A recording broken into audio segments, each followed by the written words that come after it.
Hello guys, welcome back to Total Extreme Wrestling 2013 TNA. This is Ben here, and we are on the show after Sacrifice. Create a meeting. Yep, that was usual. We're going to be holding this show in the Northwest region, in the Oregon Klamath County Event Center, Klamath Falls, Oregon. Sounds good. We have 4 pre-show matches and 15 segments, so let's get on with the show. And about that, solid in-ring action, but not much in the way of heat. Gail Kim defeated Brooke Tessmacher in A14 by pinfall with an octopus stretch. Holding back slightly, chemistry motivation, holding back slightly. 52D plus, 54C minus. And about that, solid in-ring action, but not much in the way of heat. Christopher Daniels defeated Mandrews in 813 by pinfall with an Angel's Wing. It's exactly what I wanted. Mandrews to improve in something. Thank you, Daniels. Alright, 54C minus, and then this match gets a...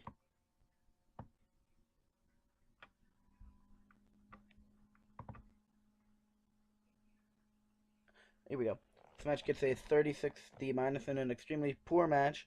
Generation Me defeated The Rising in 10:08 when Max Buck defeated Micah by pinfall with a moonsault. So, I have Generation Me. They both got 100s on their gimmicks. That's fantastic. They have excellent chemistry, but both teams have no psychology. 36D minus. This gets a 68C plus in a match that had some good action and average heat. Samoa Joe defeated Ricochet in 12:49 by submission with a Kakina clutch. Ricochet was really off of the game. Samoa Joe got an 88 on his gimmick. Samoa Joe is improving in performance. I kind of wanted Ricochet to improve in something, but alright. 68C plus, that's a great match. And we get a 68C plus here for this segment. So the show opens with Magnus making his way to the ring with a microphone. He says that even though he lost last night, not last night, but at Sacrifice, he is still the one with the most momentum in TNA, and that the fans love seeing him. He tells Eric Bischoff that if Eric wants to get good ratings and buy rates for the pay-per-views and TV, that he needs to make Magnus the #1 contender for the World Heavyweight title. Magnus says that he was the best champion in history, and is the best wrestler in TNA's history as well. AJ Styles comes back, yay, whoa! Styles says that Magnus seems to be suffering from insanity. Styles says that he was a TNA original, AJ was the best champ in TNA history, and that AJ is a Grand Slam champion. And all that good stuff, and blah, blah, blah. And then off the chain hits, yeah, Bobby Roode. Bobby Roode comes out and says that, well, AJ Styles has a point about being a Grand Slam champion in a TNA original. That Bobby Roode is the longest reigning champion in TNA history, and that makes him the best. Roode points out how he beat Lashley at TNA Sacrifice, and therefore should be the #1 contender. This causes Eric Bischoff to come out, and he says that tonight we will have a triple threat #1 contenders match for the World Heavyweight title. And we do. AJ is improving in acting, AJ is developing better performance skills, and Bobby Roode is learning to show more charisma. 68C plus. I'll take that angle. I'll take that. And we get jobbers here. Yay. I signed like 6 or 7 jobbers just to be jobbers. The Killer Elite Squad defeat Juice Robinson and Tim Dunst in 5:38 when Davey Boy Smith defeated Tim Dunst by pinfall with a Killer Bomb. The ironic thing is that Tim is on my Nice Big Things list, but I have no plans on using that. Holy improvements for Juice. Juice is improving in Rumble, technical and performance, while Lance is improving in Rumble, and Tim Dunst is improving in performance. Dirt sheet says... nothing really. 34E plus, and then Taz is back. Yay, Taz! The performance of Taz was fantastic. Great. Lance Archer underperformed by just standing there. Great. So Taz had an interview hyping his team of Killer Elite Squad taking on the Wolves in a tag team match. Basically, they challenge the Wolves, and the Wolves will probably give a response next week. Davey Boy is developing better. Davey Boy Smith Jr. is developing better performance skills, and Lance Archer is improving at acting. 46D. I'm okay with that. And then, and about that, I had solid ending action in average heat. Madison Rain defeated AJ in April Jeanette Lee in 7:35 by pinfall after using a foreign object. Match ends with some outside interference. Match ends with tainted finish. Those two should coincide, and we should have Terrence Harrell distracted AJ, causing the pin. But whatever. So basically, Madison Rain pinned the Knockouts champion. 58C minus, and then a music video or debut vignette is shown to promote Amir Abdul Hashim. And Drew Galloway has an interview in which he taunts MVP. Continuing the storyline. And about that, I had solid action, in-ring action, but not much in the way. Drew Galloway defeated Homicide in 9:19 by pinfall with a future shock. No improvements. Dirt sheet says poor gimmick for Homicide and being poor portraying a babyface for Drew. And then Ethan Carter III comes down to the ring. This got a good rating. Ethan Carter III is officially a main eventer, by the way. Comes out of the ring, he takes the microphone and starts talking to the crowd before eventually getting interrupted by Mr. Anderson. They have a big argument going back and forth on the microphone. Basically, Ethan Carter III says he's disposed of Anderson now. He's ready to move on. He's ready to become champion. Anderson comes out and says, "Not so fast. I'm still here. You haven't killed me yet." So basically, Anderson just said that he wants Ethan Carter III to kill him. Fantastic. 54C minus. And in a bout that had solid in-ring action and average heat, Ethan Carter III defeated Colt Cabana in 13:30 by pinfall with a sweet meat sizzler. I basically plan on jobbing Colt Cabana out. I don't really have any use for him. Or any storyline use for him at this point. But his use was to make Punk happy. 57C minus. And then Austin Aries cuts a promo about James Storm. Very poor when trying to improvise dialogue. This is sad. In a match that had some good action and average heat, Lashley then defeated Austin Aries by submission with a Dragon Sleeper. Alright. No improvements. Lashley, charisma, star quality, high morale. Aries has a poor gimmick. 68C plus, and then Kurt Angle is shown sitting backstage, getting ready. 61C. 71C plus in a match that had a good crowd and good action. Kurt Angle defeated James Storm in 14:24 by submission with an ankle lock. That was the co-main event, the semi-main event. And AJ gets a 77B for just sitting down. Holy crap, is he over.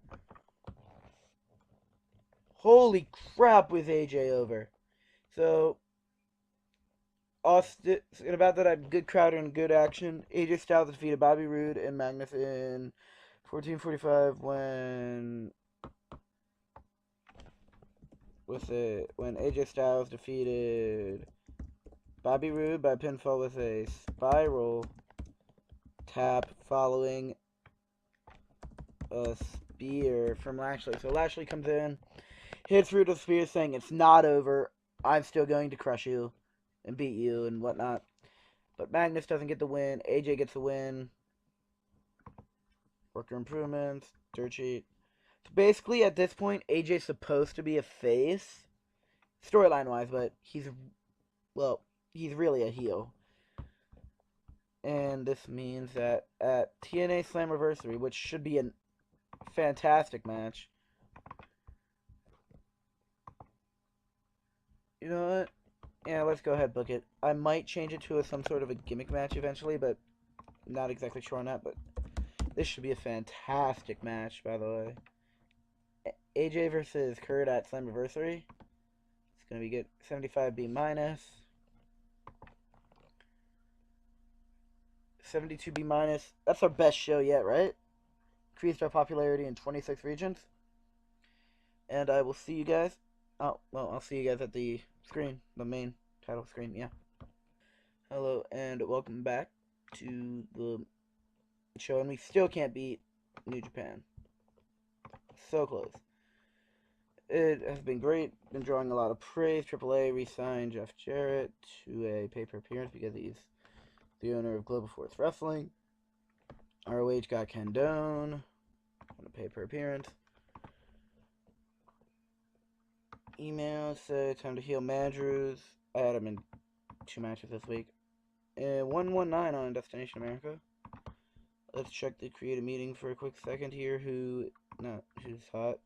Samoa Joe. AJ Styles, that's fantastic. Magnus has dropped down. Who's not hot? Andrew, Spud, Max. Whoa, Max Buck. You got the win, bro. Buck. So let me show you Ethan Carter III so far. He is currently at a 53 popularity. At the start of the month, he was a 45D.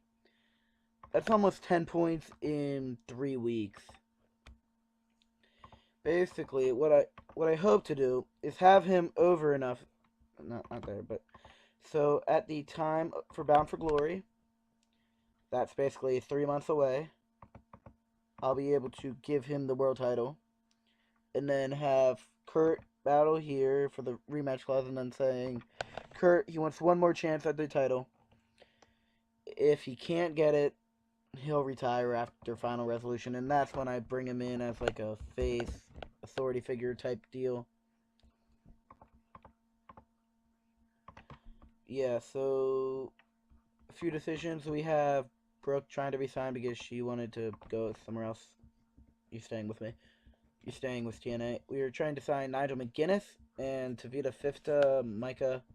Nigel's going to be a color commentator and eventually a manager, potentially. We're also trying to get on MTV because they are very big and we meet their minimum requirements. The risk levels are high, so we can do basically whatever we want. They're very big, so we get bigger ratings, and because Destination America is a small company, while MTV is very big. I'm assuming that we can get on there, and then once we get on there and we say, yeah, at the start of next season, we'll get off Destination America. We'll probably get off anything else that is in America, but we're sacrificing that for a bigger area in the sense that we're covering the United States more. As in television, we're only small. Yeah, television, we are very big in Japan. Track progress. Japan. We've gained 3 overness in Japan since then. Oh, Mid-Atlantic, get to 57, yeah. 51 D plus importance, we need 65 importance. Basically, there, and our game world, our industry is not the greatest. Yeah, everything's the same size. Global Force has a minor positive. WWE, they all have minor positives. Mainstream is very popular at this point, as is Modern. So let me go in here and see if I can up Modern a bit.